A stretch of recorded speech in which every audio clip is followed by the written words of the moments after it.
give us some tips or exercises or things that we can do, that we can implement into our daily lives that will improve our breathing or will improve our stress response. So you think about, you breathe 20 to 30,000 times a day. And breathing is tethered to every single emotional state. Stress, pressure, fear, apprehension, tension, overwhelm, all activate your body's stress response, increase your breathing rate and depth.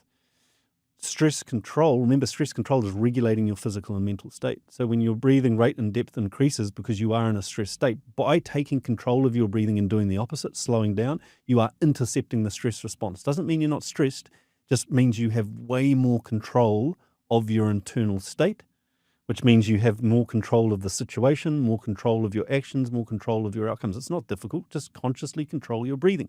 But the thing with breathing is you don't have to think about it. It's innervated by your autonomic nervous system. You don't need to think about your breathing, but it's the one body system that's innervated by your autonomic nervous system that you can take conscious control of. You can't take conscious control of your heart rate, your blood pressure, your pupil diameter, the digestion of your food, but you can take control of your breathing. And because you can take control of it, you can slow it down. And when you slow it down, it's like grabbing the dimmer switch. And if you're pinging in the red, if you're really stressed, it's like grabbing the dimmer switch and dimming it back a little bit. If you think about I've got this picture in one of my slides, and it's Cristiano Ronaldo, and he's kicking 5 minutes left of the game at the Soccer World Cup, Football World Cup. Yeah, well done. Yeah. And yeah. I call it soccer because when I was young, it was just... Yeah. 5 minutes left to go, and it's this picture, and he's standing there, right? And it's a video, and he's looking at the ball, he's looking at the post, so he's visualizing, right?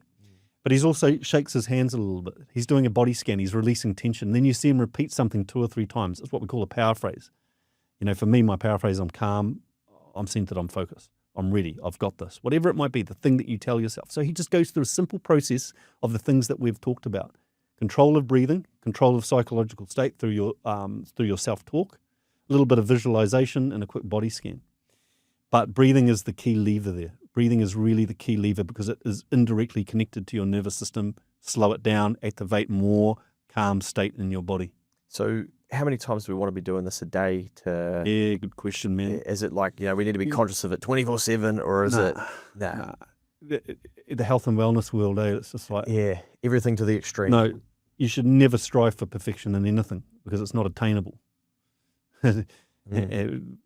What happens to perfectionists? They tend to burn themselves out, right?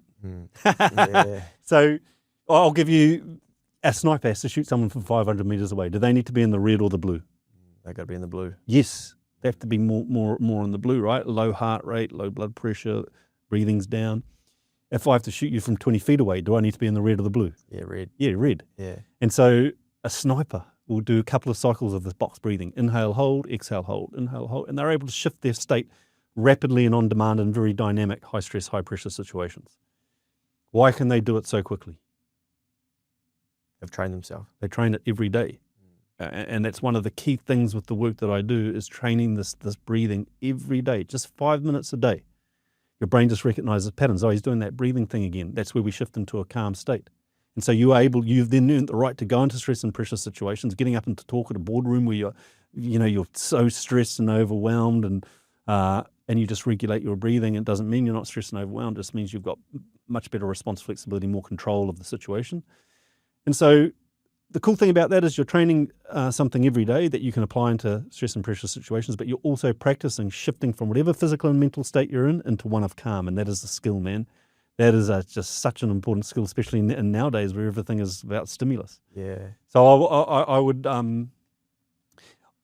I've got this 5 minute breathing flow. I'm happy to give it to you. I don't know if you can chuck it in the thing so people can access it, but it's just such a powerful tool, man. And it's just 5 minutes, but you know what? That has a massive ripple on effect throughout the rest of your day. Just doing that 5 minutes. Because if you think about what do most people do in the first thing when they wake up in the morning? Check the phone, get up. Grab the phone, they start scrolling. So they're setting their day up. Man, you're not setting your brain and body up for coherence. You're setting it up to be scattered and multitasking. And just by doing this in the morning, man, it's a totally different morning. It's a totally different morning.